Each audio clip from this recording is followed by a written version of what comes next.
खाली butter paper घातलेला आहे. आता मी ह्याच्यावरती भरपूर असं तूप घालणार आहे.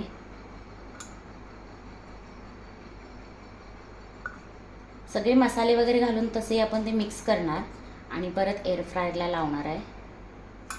त्यानंतर त्याच्यामध्ये मी थोडंसं जिरेपूड घालते.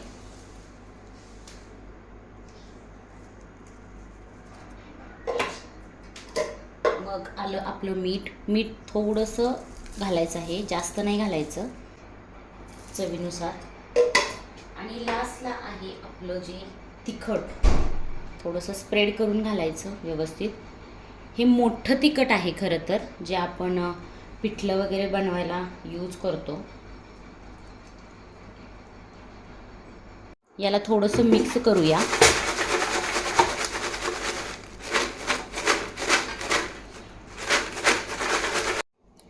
आपले मखाने इथं मस्त असे मिक्स झालेले आहेत. आता आपण एअर फ्राय सेट करूया.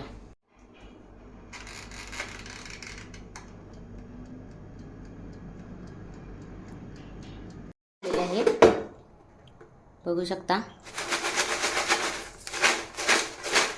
खूप मस्त असे भाजून निघलेले आहेत मखाने. बघा किती क्रंची झालेत. चला टेस्ट करूया.